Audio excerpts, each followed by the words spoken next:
Hola chicos, buen día. Bueno, vamos a empezar a ver algunos problemas del seminario número 13 de halógenos. En el teórico práctico ya estaban resueltos algunos problemas, ¿sí? Ahora vamos a ver algunos problemas este, como para ayudarles, digamos, de cierta manera, con la resolución de los problemas. Este, Empezamos. En el problema número uno le piden que expliquen una serie de propiedades que presentan los halógenos, ¿sí? Hay algunas que ya están explicadas, digamos, analizando las tablas que hemos presentado en el teórico práctico, ya están resueltas, ¿sí? Les piden, por ejemplo, que expliquen los puntos de fusión y ebullición de los halógenos. Hemos dicho de que se pueden explicar por los enlaces intermoleculares que presentan. Todas son moléculas homonucleares, diatómicas, no polares, entonces presentan enlace de London. El enlace de London, mejor dicho, la fuerza del enlace de London depende del tamaño de la nube electrónica de las moléculas. A medida que vamos descendiendo en la tabla periódica, el tamaño de las moléculas va aumentando, con lo que aumenta la polarizabilidad, con lo que aumenta también la fuerza del enlace de London. El punto B, el flúor es un elemento singular dentro del grupo de los halógenos. Bueno, lo podemos explicar por el hecho de que presenta un solo número de oxidación, por ejemplo. A medida que íbamos desarrollando los distintos grupos de la tabla periódica, hemos dicho de que casi siempre el elemento que está arriba del grupo presenta algunas singularidades por el hecho de que es el más pequeño. Entonces, en este caso también se cumple esto. El flúor es el más pequeño y es el que presenta mayor reactividad de la tabla periódica y presenta un solo número de oxidación, que es el -1. El resto de los halógenos también presenta -1, pero también presenta algunos números de oxidación que son positivos, ¿sí? Por eso decimos de que el flúor es un elemento singular, porque tiene propiedades muy distintas al resto del grupo.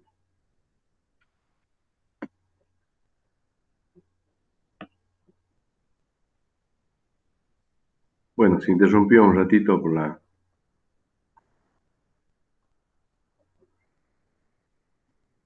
Perdón, se interrumpió la presentación. Vemos qué es lo que está pasando. Transmisión de la pantalla.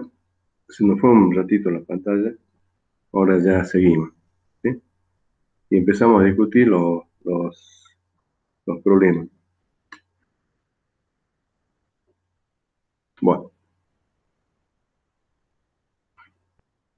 empecemos a discutir los problemas. En el punto 1C, nos pide que expliquemos la fortaleza como ácido del ácido perclórico, que es mayor que la del perbrómico y la del perclórico. Bueno, en ese punto tenemos que comparar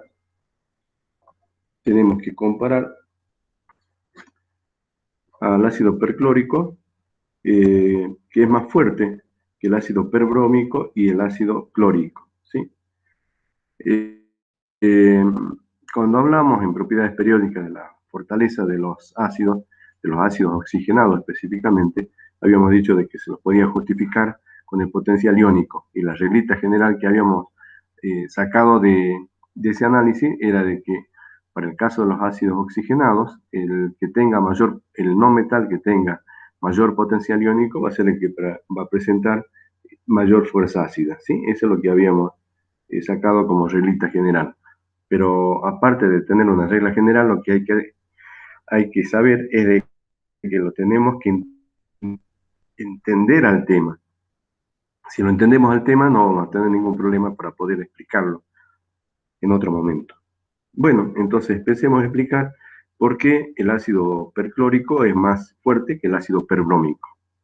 Entonces, para eso para poder explicar, tenemos que buscar el potencial iónico de los no metales. Entonces, buscamos el potencial iónico del cloro con número de oxidación más 7 y el potencial iónico del bromo con número de oxidación más 7. El potencial iónico se calcula haciendo el cociente entre el número de oxidación y el tamaño que tendría, el no metal después de haber perdido 7 electrones. El que es más chico es el cloro con número de oxidación más 7. Entonces, si el tamaño del cloro es más pequeño que el tamaño de bromo con número de oxidación más 7, el potencial iónico del cloro es mayor que el potencial iónico del bromo. Por lo tanto, la fuerza ácida del ácido perclórico es mayor que la del ácido perbrómico. Otra explicación que tenemos que dar en ese punto. Tenemos que explicar por qué el ácido perclórico es mayor que el ácido clórico en cuanto a la fuerza ácida. ¿Sí? También lo podemos analizar considerando el potencial iónico. De nuevo, el cociente va a ser la carga y dividido el tamaño del no metal después de haber perdido tantos electrones como carga tiene el no metal, como número de oxidación que tiene el no metal. Del análisis también de los tamaños, el radio del no metal, del cloro, después de haber perdido 7 electrones, es mucho más chico que el tamaño del cloro después que perdió 5 electrones. Entonces, eso nos da como resultado de que el potencial iónico del cloro más 7 es mayor que el potencial iónico del cloro más 5. Por lo tanto, el ácido perclórico es más fuerte que el ácido clórico, ¿sí? Para este caso podemos buscar otra explicación. También se puede explicar la fuerza ácida teniendo en cuenta la cantidad de oxígenos no oxidrílicos que tiene el no metal, ¿sí? Entonces hacemos la estructura de Lewis de los dos ácidos y vemos de que el ácido perclórico tiene 3 oxígenos que no son oxidrílicos, ¿sí? Y el ácido clórico tiene 2 oxígenos no oxidrílicos. ¿En qué influye la cantidad de oxígenos no oxidrílicos? En uno de los seminarios anteriores, explicamos de que se puede utilizar un efecto inductivo producido por la cantidad de oxígeno que tenemos. El oxígeno es más electronegativo que el cloro, entonces atrae con bastante fuerza los electrones compartidos. Entonces, los oxígenos atraen los electrones compartidos y eso hace de que se debilite el enlace entre el oxígeno y el hidrógeno. Entonces, el hidrógeno se lo puede liberar con más facilidad como ion hidrógeno, ¿sí? Entonces, cuanto mayor sea la cantidad de oxígenos no oxidrílicos que tenga, es más fuerte el ácido. En el ácido perclórico tenemos 3 oxígenos no oxidrílicos y en cambio en el ácido clórico tenemos 2 oxígenos no oxidrílicos. Por lo tanto, utilizando este criterio para explicar la fuerza del ácido, podemos decir de que el ácido perclórico es más fuerte que el ácido clórico, ¿sí? El problema número 2 estaba explicado en la presentación del teórico práctico. Pasemos al problema número 3. El problema número 3 es un problema numérico de cálculo. Ahí en la guía hay una parte que he cometido un error, no he revisado, se me pasó, mejor dicho, el texto del problema número 3. Al finalizar, el punto A nos dice de que emplee los datos de potenciales del punto 1, del punto anterior sería, ¿sí? O sea, del problema número 2. Por eso le pongo ahí, corregir al finalizar el ítem A, donde dice emplee los datos de potencial del punto número 1 debe decir del problema número 2. ¿Sí? Bueno, este problema nos habla de la preparación o de la obtención tanto de bromo como de yodo. En particular, la de bromo nos dice de que se puede recuperar el bromo de aguas marinas utilizando el cloro como oxidante. Nos pide que escribamos las ecuaciones. Entonces, el bromo que está en solución pasa a el bromuro que está en solución pasa a bromo elemental en estado líquido, perdiendo 2 electrones. Esa es la reacción de oxidación. Y como hemos dicho, de que un halógeno oxida al halógeno que está por debajo de él, en la tabla periódica el cloro está por encima del bromo, entonces lo oxida. ¿Sí? Entonces el cloro, más 2 electrones, nos produce ion cloruro, y esa sería la reacción de reducción. ¿Sí? Al costado de las ecuaciones están los potenciales que hemos sacado del problema número 2. El potencial de reducción del bromo es 1,07 volts y el potencial de reducción del cloro es 1,36 voltios. Entonces, el potencial estándar para esta reacción va a ser el potencial de reducción del cloro menos el potencial de reducción del bromo. Y eso nos da 0,29 voltios, nos da un valor que es positivo. ¿Sí? Nos da un valor que es positivo y por lo tanto, si consideramos, si consideramos la relación que existe con, el, con la variación de energía libre, que es la función termodinámica que nos dice si una reacción va a ser espontánea o no, vemos de que el delta de G es negativo. Si el potencial es positivo, el delta de G es negativo, por lo tanto la reacción es espontánea. O sea que lo que estamos planteando en las ecuaciones anteriores ocurre en forma espontánea. ¿Sí? Pero según el enunciado del problema, no estamos en condiciones estándar. ¿Sí? Entonces, si no estamos en condiciones estándar, lo que tenemos que hacer es, para poder calcular el potencial de la reacción, tenemos que considerar la ecuación de Nernst. O sea que tenemos que calcular las concentraciones reales de los iones que tenemos. ¿Sí? Y nos dice también, cómo participa el cloro molecular en estado gaseoso, nos dice también de que la presión del cloro es de 1 atmósfera. ¿Sí? Entonces lo que tenemos que hacer es primero buscar las concentraciones del cloruro y del bromuro. Nos dice también de que en cuanto a la concentración de bromuro, perdón, en cuanto a la concentración de los iones cloruro, nos dice que es 55,29% en peso. Y la concentración de iones bromuro en el agua de mar es 65 miligramos por litro. Y la densidad típica del agua de mar con un 3,5% de sales totales disueltas es 1,028 kilogramos por litro. Entonces tenemos que calcular cuáles son las concentraciones. ¿Sí? Acá hemos puesto los datos que tenemos del problema. Y bueno, hay que hacer los cálculos de las concentraciones. Según la densidad nos dice de que en un litro de agua de mar tenemos 1028 gramos de solución.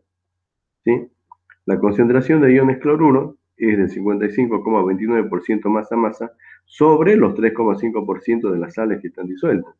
O sea que primero calculamos la masa de sales disueltas, después le sacamos 55,29%, y esa es la masa de cloruro que tenemos. Y esa es la masa de cloruro que tenemos. ¿Sí?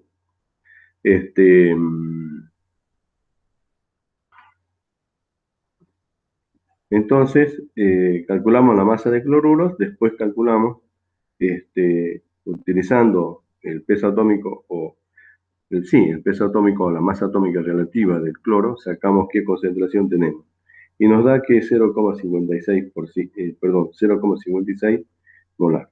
De la misma manera, calculamos la concentración de bromuro, pero nos dice ya cuál es la cantidad por litro que tenemos. ¿Sí? Nos dice 65 miligramos por por cada litro de solución, eso lo pasamos a gramos y utilizando la masa atómica relativa, calculamos cuál es la concentración molar de los iones bromuro. Entonces ahora, aplicando la ecuación de Nernst, ¿sí? Ahí les pongo cuáles son los datos con respecto a al potencial estándar, ya lo hemos calculado anteriormente. El número de moles de electrones que se pone en juego es 2, ¿sí? Esa es la cantidad de electrones que hemos considerado cuando hemos sumado las dos hemireacciones y se cancelaron los electrones perdidos y ganados. La concentración de iones cloruro es 0,56 molar, está elevada al cuadrado según la relación estequiométrica que tenemos en la ecuación final de oxidorreducción. También la concentración de iones bromuro está elevada al cuadrado y en el denominador tendríamos la presión del cloro, ¿sí? Tenemos la presión del cloro. Bueno, realizando los cálculos, llegamos a que el potencial no estándar de la reacción es de 0,21 voltios, ¿sí? Eso es lo que nos pide la parte A del problema. En la parte B, de nuevo es un problema de estequiometría, nos dice de que si acá cometí un error, me parece. Sí, está incompleto el problema. Está incompleto el problema, mejor dicho, está resuelto para 1 litro, no para los 375 galones, ¿sí? Entonces la reacción total que tenemos es cloro gaseoso más 2 moles de iones bromuro en solución, nos da 1 mol de dibromo en estado líquido más 2 moles de cloruro. El número de moles de bromo, según el dato que tenemos, es el número de moles de bromo. Bueno, obtenemos con los 165 gramos y la masa atómica relativa. Eso nos da el número de moles, ¿sí?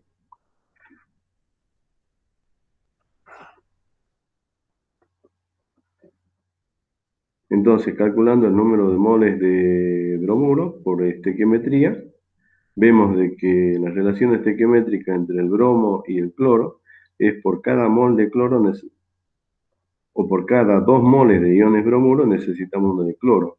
Entonces, el número total de bromuro que tenemos es de 1,05 mol. Perdón, no participa el dato de los 375 galones, porque nos dice de que tenemos en esa cantidad los 167 gramos de bromuro. Lo estaba viendo de nuevo y me estaba confundiendo. Entonces, el número de moles de cloro necesario es de 1,05 mol. Nos pide que calculemos cuál es el volumen de cloro en determinadas condiciones, que son 20 grados centígrados y a la presión de 1 atmósfera. Entonces, aplicando la ecuación general de los gases, podemos calcular el volumen de cloro y es de 23,5 litros. ¿Sí? Problema número 4 nos habla de la preparación de cloro, una de las formas de preparación de cloro. ¿Qué es lo que nos dice? El cloro se prepara por electrólisis de una disolución acuosa de cloruro de sodio, obteniéndose hidróxido de sodio,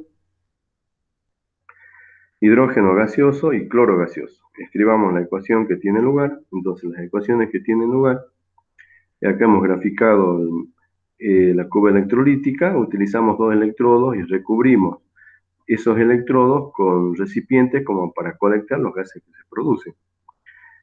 Al hacer la electrólisis de una solución acuosa de cloruro de sodio, los productos gaseosos que se obtienen, bueno, están graficados ahí en la figura, son cloro, por un lado, en el ánodo, y el hidrógeno que se reduce del agua. ¿Sí? Esos son los dos gases que se producen. Están las dos ecuaciones. Y bueno, primero la reacción anódica es la oxidación del cloro. Entonces 2 moles de cloruro pasan a dicloro, perdiendo 2 electrones. Y después el hidrógeno del agua se reduce. Entonces tenemos 2 moles de agua más 2 moles de electrones. Nos produce un mol de hidrógeno gaseoso más 2 moles de oxígeno. La reacción total es de 2 moles de cloruro más 2 moles de agua, nos da un mol de cloro gaseoso diatómico, más un mol de hidrógeno, más 2 moles de oxígeno. Entonces, nos pide que calculemos cuáles son los volúmenes de hidrógeno y de cloro. Por las relaciones estequiométricas, vemos de que por cada mol de cloro que aparece en el ánodo, también aparece un mol de hidrógeno en el cátodo. Entonces, si calculamos el número de moles de cualquiera de los dos, ya tenemos calculado el número de moles del otro. Entonces, primero calculamos cuál es la masa de cloruro de sodio real, porque nos dice de que partimos de 1,5 kilogramos de cloruro de sodio con una pureza al 90%. Entonces, calculamos primero la masa, después calculamos el número de moles, y para calcular después, bueno, tenemos calculado el número de moles, y por las relaciones estequiométricas de la disociación del cloruro de sodio, podemos sacar de que por cada 23,08 moles de cloruro de sodio, obtenemos 23,08 moles de cloruro, más 23,08 moles de cationes sodio. Entonces, por estequiometría, sacamos de que la relación estequiométrica que hemos hablado recién, de que 2 moles de cloruro producen, ¿sí? 2 moles de cloruro producen un mol de cloro y también un mol de hidrógeno. Entonces, los 23,08 moles de iones cloruro va a producir 11,54 moles de cloro y 11,54 moles de hidrógeno. Entonces, si calculamos el volumen de cualquiera de los dos, vamos a tener el número de moles por la constante de los gases, por la temperatura en la cual estamos trabajando, dividida la presión. ¿Sí? No he puesto las unidades, bueno, son moles, litro atmósfera sobre mol Kelvin por 293 Kelvin, dividido 8 atmósferas. Eso nos da un volumen de 34,66 litros. Eso es lo que nos pide la parte A. En la parte B nos dice si el hidrógeno y el cloro se recogen por separado, qué volumen de cada uno, eso ya está. Y en la parte C nos dice si se recogen ambos gases en un recipiente de 15 litros a 25 grados centígrados, ¿cuál sería la presión parcial de cada gas? ¿Sí? Bueno, tenemos el número de moles de cada uno, que es 11, ¿dónde está? 11,54 era, perdón, acá cometí un pequeño error. En vez de 11,58, en vez de poner 11,54, he puesto 11,58. Ahí hay un pequeño error que tendríamos que corregir.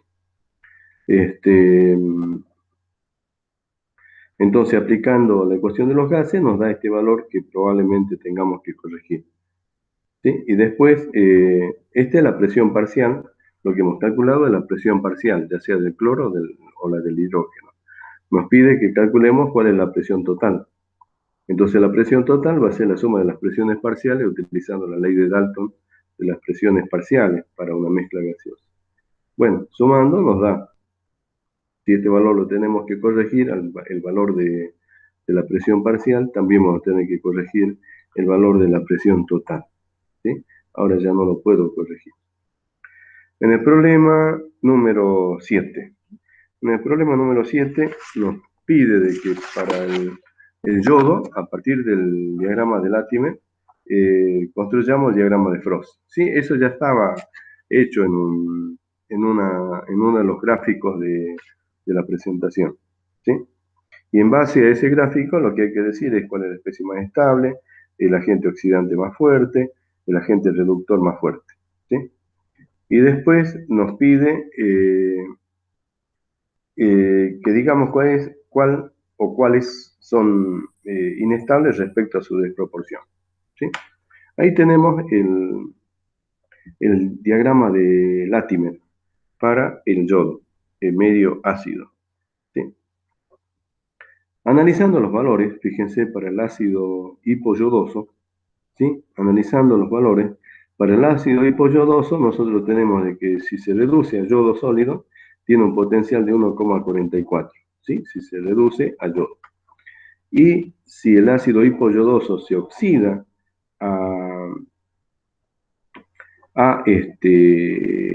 esto es yodato, tendríamos un potencial de menos 1,13, ¿sí? Entonces, fíjense, si nosotros sumamos 1,44 menos 1,13, nos da un valor que es positivo. O sea que el potencial para esa dismutación nos da 0,31 voltios. Si el potencial es positivo, entonces el delta de G es negativo, por lo tanto, el ácido hipoyodoso dismuta o desproporciona. Nos pide también que escribamos las ecuaciones completas de la dismutación. Entonces escribimos primero la reducción, bueno, pueden escribir cualquiera de las dos. Yo escribí acá la reducción del yodoso cuando pasa a yodo molecular y después la oxidación cuando el ácido hipoyodoso pasa a yodato, ¿sí? La cantidad de electrones en cada caso es distinta, entonces multiplicamos por 2 la primera ecuación y después, cuando sumamos las dos ecuaciones, los electrones se cancelan. También después, reordenando, se cancelan también las cantidades de hidrógeno y las de agua, y nos queda como reacción total, entonces, que 5 moles de ácido hipoyodoso nos da 2 moles de yodo molecular más 2 moles de agua, más un mol de yodato más un mol de iones hidrógeno. Esa es la ecuación total. Eso es respecto a la dismutación o la desproporción. También nos pide que veamos la especie inestable respecto a la comproporción. Entonces, de nuevo, analizando en el diagrama de Latimer, fíjense si ponemos el yodo sólido al medio y a la derecha ponemos el yoduro y el ácido hipoyodoso a la izquierda. Fíjense si nosotros planteamos de que si el yoduro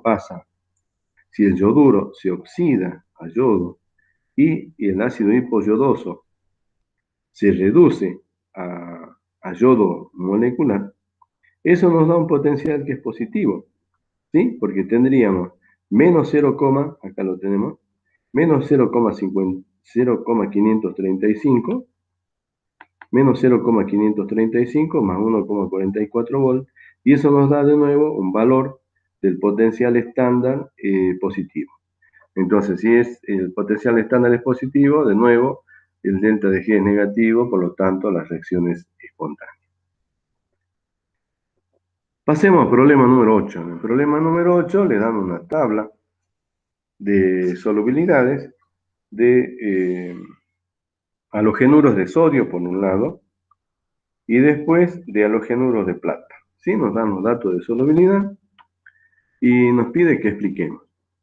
Para el caso de los halogenuros de sodio, vemos de que, según los datos que tenemos, aumenta la solubilidad a medida que vamos descendiendo en esa tabla. Al descender en esa tabla es como si estuviéramos descendiendo en la tabla periódica con respecto a los halógenos, ¿sí? Sabemos de que la solubilidad depende de la energía reticular y también depende de las entalpías de hidratación, ¿sí? Con respecto a la energía reticular, podemos decir de que el módulo de la energía reticular es proporcional al módulo de las cargas, al producto de los módulos de las cargas, e inversamente proporcional a la suma de los radios, del catión y del anión. El radio del catión es constante, porque en todos los casos estamos hablando del catión sodio. Entonces el que cambia es el radio del anión, y ese a medida que vamos descendiendo en el grupo va aumentando. Entonces si va aumentando, la energía reticular va disminuyendo. Por lo tanto, es más soluble, ¿sí? A medida que disminuye la energía reticular, se hace cada vez más soluble. Con respecto a los fluoruros, perdón, con respecto a los halogenuros de plata, ¿qué es lo que tenemos? Con respecto a los halogenuros de plata, tenemos de que el fluoruro de plata es el más soluble de todo el grupo. Y después el yoduro de plata es el menos soluble. Bueno, el yoduro de plata, en el caso del yoduro de plata, tenemos un catión que tiene un alto poder polarizante, y el yoduro que es un anión muy grande. Entonces, los dos forman un compuesto que tiene un alto porcentaje de carácter covalente en el enlace.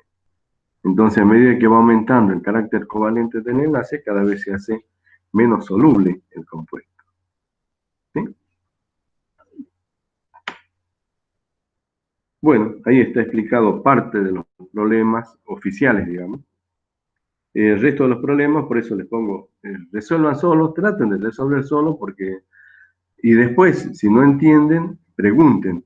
No vayan directamente, profesor, ¿me puede resolver el problema? Porque eso no está bien de que nosotros les resolvamos los problemas y ustedes no hagan el esfuerzo de tratar por lo menos de resolver, ¿sí? Bueno, después algunos problemas adicionales. Si bien los llamamos adicionales, fíjense en los parciales, nosotros los vamos a tomar también de selección múltiple, ¿sí? Entonces, creo que convendría de que vean bien cómo se los resuelve, ¿sí? A esos problemas. Ahí vamos directamente al problema número 3. El problema número 3 nos dice de que el ácido cloroso reacciona con hidróxido de sodio en exceso para dar una mezcla de, y nos dan distintas alternativas. Nos dice una mezcla de clorito de sodio más perclorato de sodio. La B nos dice clorito de sodio más clorato de sodio. La C nos dice hipoclorito de sodio más clorato de sodio. Y después nos dice clorato de sodio y perclorato de sodio. ¿Sí? Ustedes tienen en la presentación, tienen el diagrama de Frost. ¿Sí? Yo he sacado parte del diagrama de Frost donde es medio básico. Para recordar, le he puesto en azul, digamos, para recordar, porque ahí en las gráficas del diagrama de Frost tenían en línea roja en medio ácido y en línea azul tenían en medio básico. Estamos trabajando en medio básico. ¿Sí? Y grafiqué una parte del diagrama de Frost donde están los iones cloroso, hipoclorito y clorato. ¿Sí? Si se fijan en el diagrama de Frost, el ion clorito, el ion clorito está por encima de la línea que une los otros dos iones. Entonces, si está por encima, dismuta, ¿sí? En medio básico. Entonces, si dismuta, nos va a dar, el clorito nos va a dar hipoclorito más clorato, ¿sí? Entonces, acá les pongo por la posición del clorito respecto al hipoclorito y al clorato, dismuta. Entonces, la respuesta correcta de las que nos da ahí el ejercicio es la respuesta C. ¿Sí? Después tenemos el problema 7. El problema 7 nos dice que el flúor reacciona con clorato de potasio acuoso para producir. Y ahí le da una serie de alternativas. Hemos dicho de que el flúor es un oxidante, entonces debe oxidar al compuesto con el que se pone en contacto. En el compuesto que se pone en contacto, el cloro tiene el número de oxidación más 5. Entonces, si es oxidante, el cloro tiene que oxidar, tiene que aumentar su número de oxidación. Entonces, necesariamente tiene que ser el perclorato de potasio la respuesta correcta. ¿sí? Y con esto finalizamos la resolución de algunos problemas, ¿sí? Los esperamos para que vayan a consultar, chicos, ¿sí? Pónganse al día, pónganse al día con los laboratorios, pónganse al día con los seminarios también, ¿sí? Hasta luego.